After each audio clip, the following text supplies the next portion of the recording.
The Novels of Charles Dickens. An introduction by David Timson. Little Dorrit. Dickens was full of ideas for his 11th novel. However, try as he might, he couldn't settle to the writing of it. There were too many distractions. For instance, Dickens always loved amateur theatricals, and he was keen to produce and act in a new melodrama by his young friend Wilkie Collins, called The Lighthouse, which was to be performed by Dickens's family and friends. Dickens characteristically threw himself into every aspect of the production of the play. Meanwhile, the manuscript of his new novel lay untouched. He went to Folkestone for the summer of 1855, seeking peace and quiet to concentrate on the book. The novel was taking a long time to take shape, and Dickens was afraid he might be losing his imaginative powers. He was having difficulty finding a theme that would draw the book together. He found it in the British government's response to the appalling loss of life in the Crimean War that was being fought as he was writing this novel. Hundreds of British soldiers had died not through the conflict of war, but through the neglect and lack of essential supplies from the British government. The official response was that it wasn't anybody's fault, hence the novel's original title, Nobody's Fault. And this was Dickens's way in to expose the crippling bureaucracy and red tape that hampered the civil service and prevented Britain's efficiency as a modern nation. The fictional Circumlocution Office was born. The novel is set in the 1820s, but the issues are those of the 1850s. The background theme of the novel is the British nation rotting away as the result of outmoded political institutions, and the apathy that breeds in a society which never moves forward. Over the whole book, Dickens casts a dirty and dingy pall, the odour of decay pervading every character. Against this gloomy background, Dickens developed his narrative, the story of a middle-aged man, Arthur Clennam, who finds inspiration and escape from his own apathy in the simple but devoted spirit of a young woman, Little Dorrit, born in the debtor's prison, the Marshalsea, where her father is incarcerated, who is willing to serve and help others at the expense of herself. Dickens works hard to show that an inert society can be revitalized by the example of individuals. Daniel Doyce working single-handedly for the betterment of British industry and the conditions of the working man. Mr. Meagles's kindness and generosity of spirit. Panks's rebelling finally against the rent racketeer Casby, and Amy, Little Dorrit herself, of course. So important did this young woman become as the plot developed that Dickens changed the title of the book to Little Dorrit, though Nobody's Fault is heard as the recurring cry throughout the book. The sombre shadow of the Marshalsea prison looms over this story, and is a testament to the deep effect the place had on Dickens as a child, when his own father, John Dickens, was imprisoned there for debt. Mr. Dorrit, the father of the Marshalsea, is based on Dickens's insolvent father.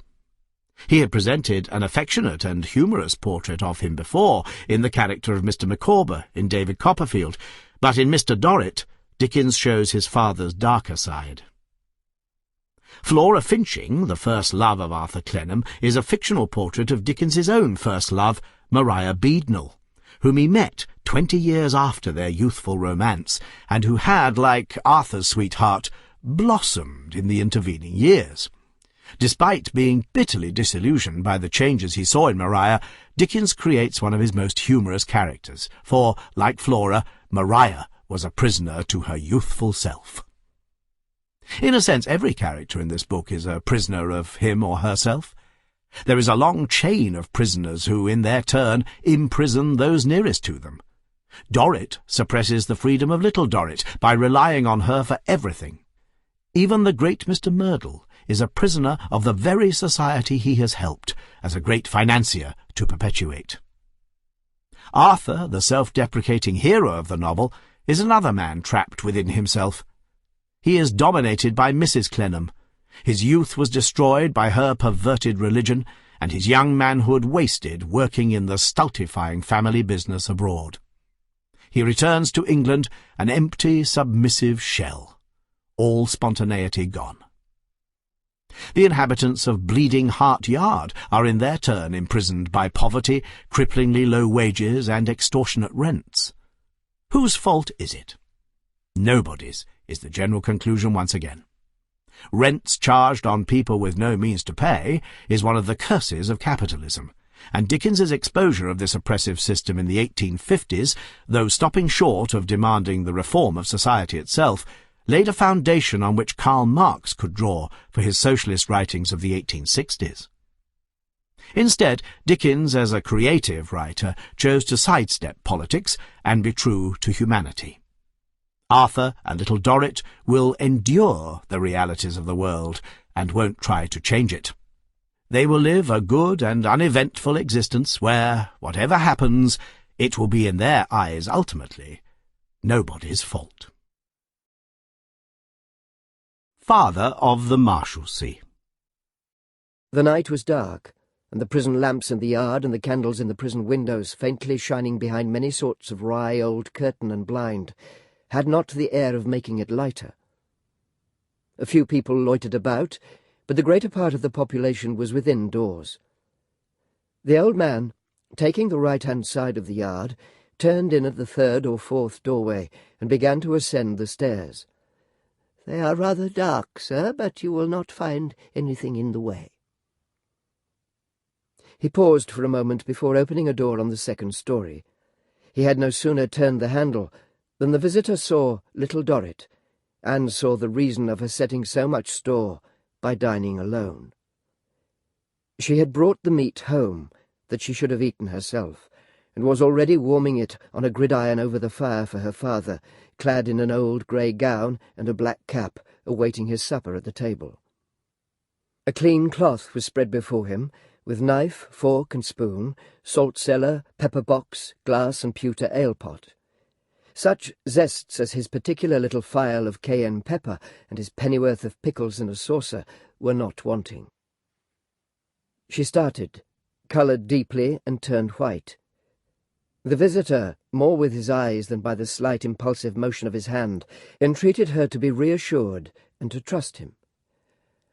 "I found this gentleman," said the uncle, "Mr. Clennam, William, son of Amy's friend, at the outer gate, wishful as he was going by of paying his respects, but hesitating whether to come in or not.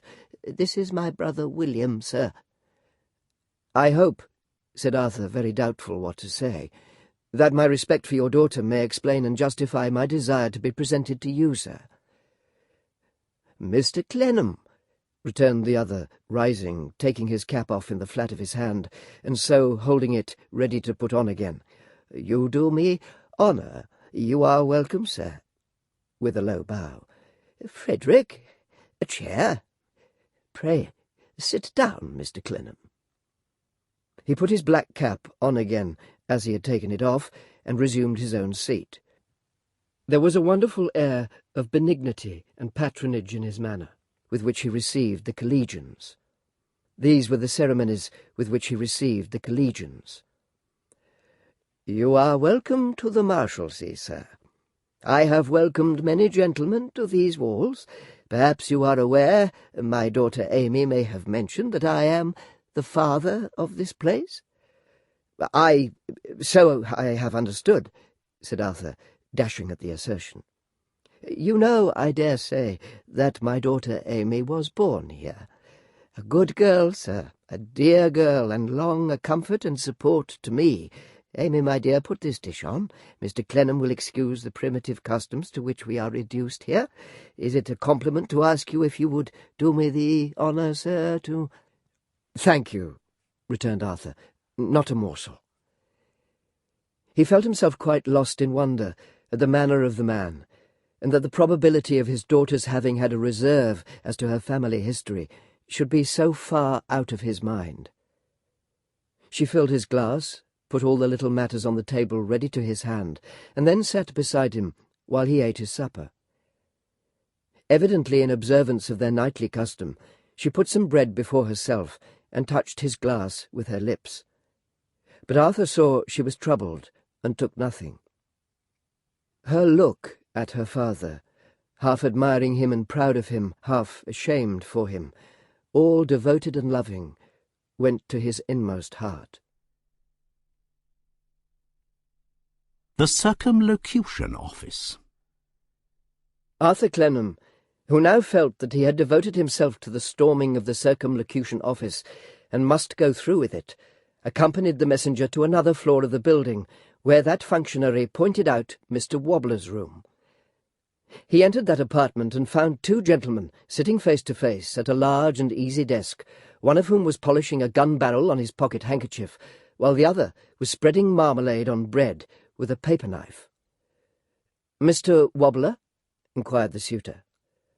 Both gentlemen glanced at him and seemed surprised at his assurance. "So he went," said the gentleman with the gun-barrel, who was an extremely deliberate speaker, "down to his cousin's place and took the dog with him by rail. Inestimable dog. Flew at the porter fellow when he was put into the dog-box, and flew at the guard when he was taken out. He got half a dozen fellows into a barn, and a good supply of rats, and timed the dog. Finding the dog able to do it immensely, made the match and heavily backed the dog. When the match came off, some devil of a fellow was bought over. Sir, dog was made drunk, dog's master was cleaned out." "Mr. Wobbler?" inquired the suitor. The gentleman who was spreading the marmalade returned, without looking up from that occupation. "What did he call the dog?" "Called him Lovely," said the other gentleman. "Said the dog was the perfect picture of the old aunt from whom he had expectations. Found him particularly like her when hocussed." "Mr. Wobbler?" said the suitor. Both gentlemen laughed for some time. The gentleman with the gun-barrel, considering it on inspection in a satisfactory state, referred it to the other. Receiving confirmation of his views, he fitted it into its place in the case before him, and took out the stock and polished that, softly whistling. "Mr. Wobbler?" said the suitor. "What's the matter?" then said Mr. Wobbler with his mouth full. "I want to know," and Arthur Clennam again mechanically set forth what he wanted to know. "Can't inform you," observed Mr. Wobbler, apparently to his lunch. "Never heard of it, nothing at all to do with it. Better try Mr. Clive, second door on the left, in the next passage." "Perhaps he will give me the same answer." "Very likely. Don't know anything about it," said Mr. Wobbler. The suitor turned away and had left the room when the gentleman with the gun called out, "Mister! Hello!" He looked in again. "Shut the door after you. You're letting in a devil of a draught here." A few steps brought him to the second door on the left, in the next passage. In that room he found three gentlemen, number 1 doing nothing particular, number 2 doing nothing particular, number 3 doing nothing particular. They seemed, however, to be more directly concerned than the others had been in the effective execution of the great principle of the office, as there was an awful inner apartment with a double door, in which the Circumlocution sages appeared to be assembled in council, and out of which there was an imposing coming of papers, and into which there was an imposing going of papers almost constantly, wherein another gentleman, number 4, was the active instrument. "I want to know," said Arthur Clennam, and again stated his case in the same barrel-organ way. As number 1 referred him to number 2, and as number 2 referred him to number 3, he had occasion to state it 3 times before they all referred him to number 4, to whom he stated it again. Number 4 was a vivacious, well-looking, well-dressed, agreeable young fellow. He was a barnacle, but on the more sprightly side of the family, and he said, in an easy way, "Oh, you had better not bother yourself about it, I think." not bother myself about it. No, I recommend you not to bother yourself about it. This was such a new point of view that Arthur Clennam found himself at a loss how to receive it. You can if you like. I can give you plenty of forms to fill up, lots of them here. You can have a dozen if you like, but you'll never go on with it, said number 4. Would it be such hopeless work? Excuse me, I am a stranger in England. I don't say it would be hopeless, returned number 4, with a frank smile.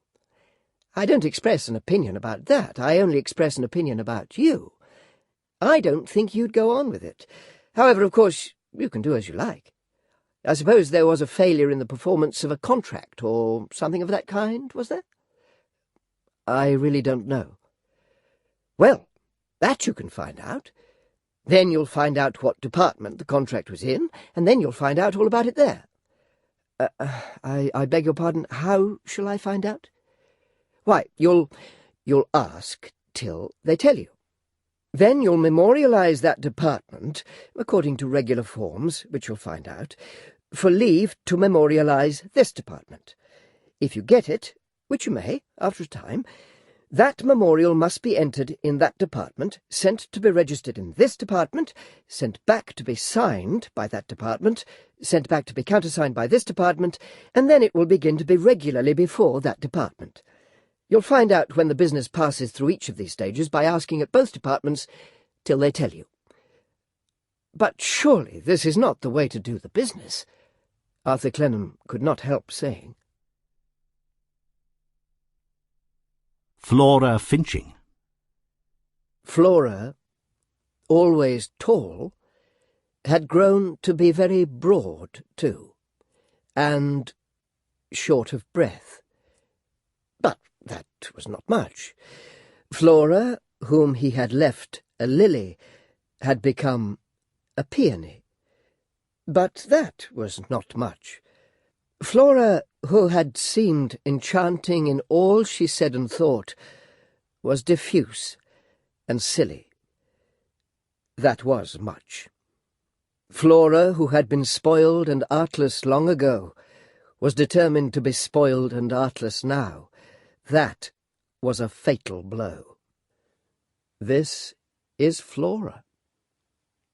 I am sure, giggled Flora, tossing her head with a caricature of her girlish manner, such as a mummer might have presented at her own funeral if she had lived and died in classical antiquity. I am ashamed to see Mr. Clennam. I am in mere fright. I know he'll find me fearfully changed. I am actually an old woman. It's shocking to be found out. It's really shocking. He assured her that she was just what he had expected, and that time had not stood still with himself.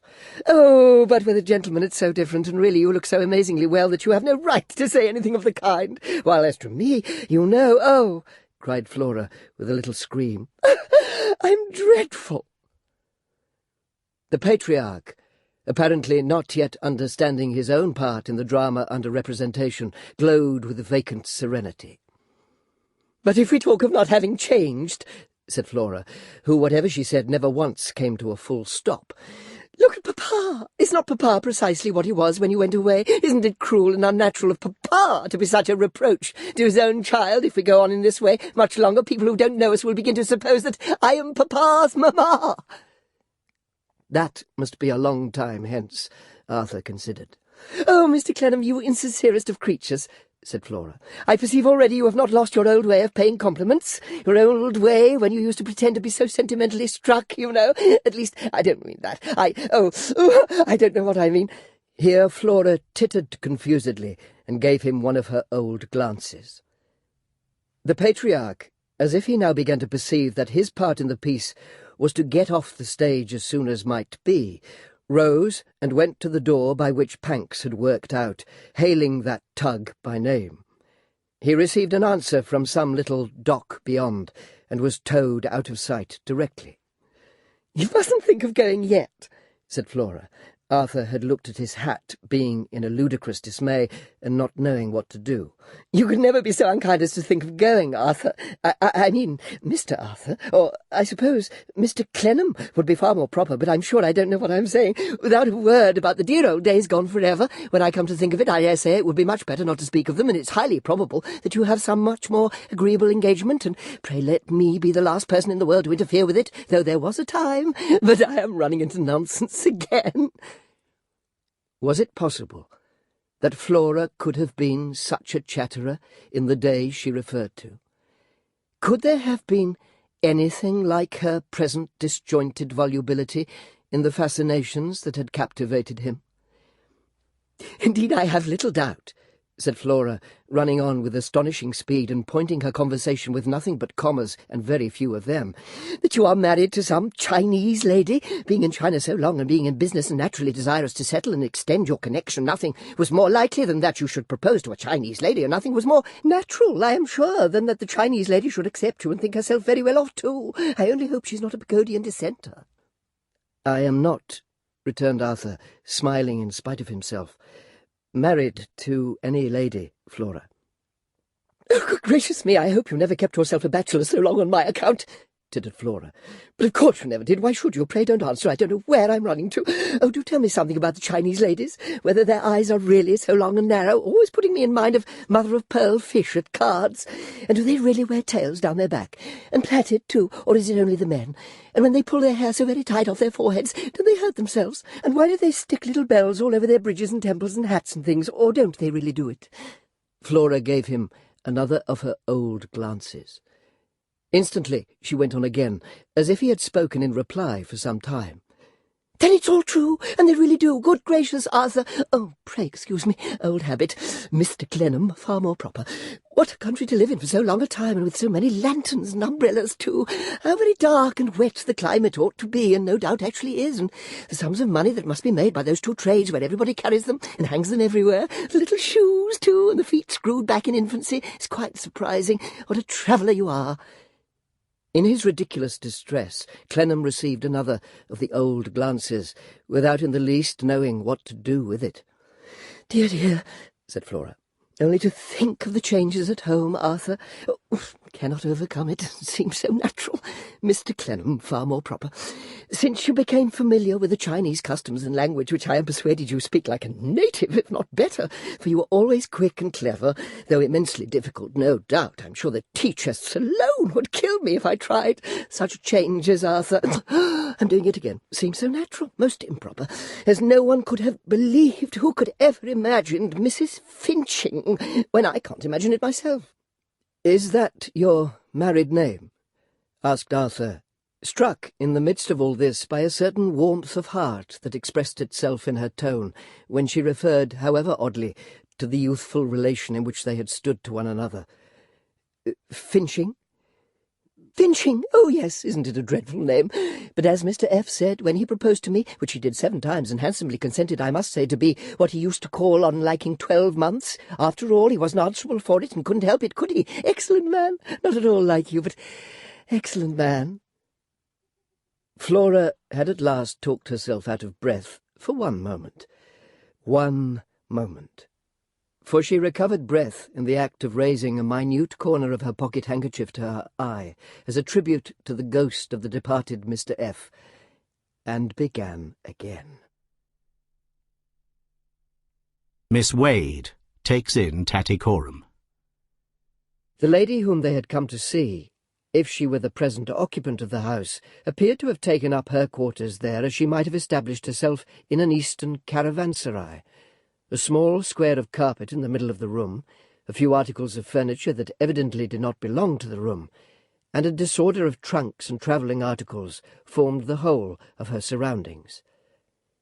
Under some former regular inhabitant, the stifling little apartment had broken out into a pier glass and a gilt table, but the gilding was as faded as last year's flowers, and the glass was so clouded that it seemed to hold in magic preservation all the fogs and bad weather it had ever reflected. The visitors had had a minute or two to look about them when the door opened and Miss Wade came in. She was exactly the same as when they had parted, just as handsome, just as scornful, just as repressed. She manifested no surprise in seeing them, nor any other emotion. She requested them to be seated, and declining to take a seat herself, at once anticipated any introduction of their business. "I apprehend," she said, "that I know the cause of your favouring me with this visit. We may come to it at once." "The cause, then, ma'am," said Mr. Meagles, "is Tattycoram." "So I supposed." "Miss Wade," said Mr. Meagles, "will you be so kind as to say whether you know anything of her?" "Surely. I know she is here with me." "Then, ma'am," said Mr. Meagles, "allow me to make known to you that I shall be happy to have her back, and that my wife and daughter will be happy to have her back. She has been with us a long time. We don't forget her claims upon us, and I hope we know how to make allowances." "You hope to know how to make allowances?" she returned, in a level, measured voice. "For what?" "I think my friend would say, Miss Wade," Arthur Clennam interposed, seeing Mr. Meagles rather at a loss, "for the passionate sense that sometimes comes upon the poor girl of being at a disadvantage, which occasionally gets the better of better remembrances." The lady broke into a smile as she turned her eyes upon him. "Indeed," was all she answered. She stood by the table, so perfectly composed and still after this acknowledgment of his remark, that Mr. Meagles stared at her under a sort of fascination, and could not even look to Clennam to make another move. After waiting awkwardly enough for some moments, Arthur said, "Perhaps it would be well if Mr. Meagles could see her, Miss Wade?" "That is easily done," said she. "Come here, child." She had opened a door while saying this, and now led the girl in by the hand. It was very curious to see them standing together, the girl with her disengaged fingers plaiting the bosom of her dress, half irresolutely, half passionately. Miss Wade, with her composed face, attentively regarding her, and suggesting to an observer with extraordinary force, in her composure itself, as a veil will suggest the form it covers, the unquenchable passion of her own nature. "See here," she said in the same level way as before. "Here is your patron, your master. He is willing to take you back, my dear, if you are sensible of the favour and choose to go. You can be again a foil to his pretty daughter, a slave to her pleasant wilfulness, and a toy in the house showing the goodness of the family. You can have your droll name again, playfully pointing you out and setting you apart, as it is right that you should be pointed out and set apart. Your birth, you know, you must not forget your birth. You can again be shown to this gentleman's daughter, Harriet, and kept before her as a living reminder of her own superiority and her gracious condescension. You can recover all these advantages and many more of the same kind, which I dare say start up in your memory while I speak, and which you lose in taking refuge with me. You can recover them all by telling these gentlemen how humbled and penitent you are, and by going back to them to be forgiven. What do you say, Harriet? Will you go?" The girl, who under the influence of these words had gradually risen in anger and heightened in colour, answered, raising her lustrous black eyes for the moment and clenching her hand upon the folds it had been puckering up, "I'd die sooner." Miss Wade, still standing at her side, holding her hand, looked quietly round and said with a smile, "Gentlemen, what do you do upon that?" Poor Mr. Meagles's inexpressible consternation in hearing his motives and actions so perverted had prevented him from interposing any word until now. But now he regained the power of speech. "Tattycoram," said he, "for I'll call you by that name still, my good girl, conscious that I meant nothing but kindness when I gave it to you, and conscious that you know it." "I don't," said she, looking up again and almost rending herself with the same busy hand. "No, not now, perhaps," said Mr. Meagles. "Not with that lady's eyes so intent upon you, Tattycoram." She glanced at them for a moment. "And that power over you which we see she exercises, not now, perhaps, but at another time. Tattycoram, I'll not ask that lady whether she believes what she has said, even in the anger and ill blood in which I and my friend here equally know she has spoken, though she subdues herself with a determination that anyone who has once seen her is not likely to forget. I'll not ask you, with your remembrance of my house and all belonging to it, whether you believe it.